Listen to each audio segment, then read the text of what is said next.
Dahil nanalo ka sa first big intensity challenge, ay nakuha mo ang immunity. Pero Shuvi, hindi lang yun ang matatanggap mo. Ano yun? Dahil Shuvi, ka-intense ba, kuya? makakakuha ka rin ng isang mahalagang impormasyon na babago sa buhay ng mga housemates sa loob ng bahay ko.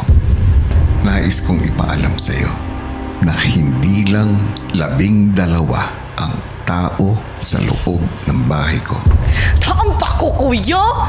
Ilan? Merong ex-housemate, no? 14 kayo na nandito sa loob ng bahay ko ngayon. Ibig sabihin, may 2 pang tao. At ang 2 taong ito ay 4 na araw nang itinatago ng mga boys. Grabe sila! Uy!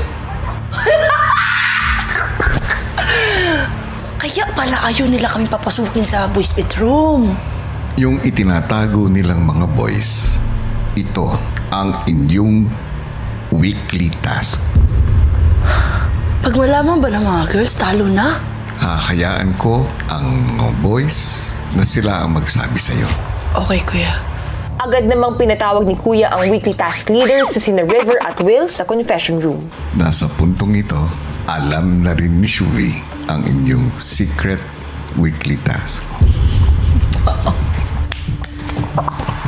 Paano niyo nalaman? Sure. Nangangahulugan, katulong nyo na si Shuvi sa pagtago sa 2 taong ito. Ako thankful ako, kuya, kasi syempre may extra help kami ngayon.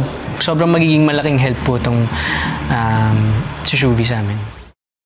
Matapos malaman ng secret weekly task, si Shuvi ipinuslit ng boys para makapasok sa boys' bedroom. Guys.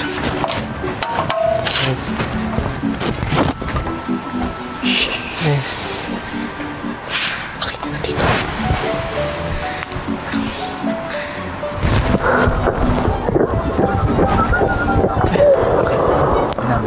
Kasama na natin. Kasama.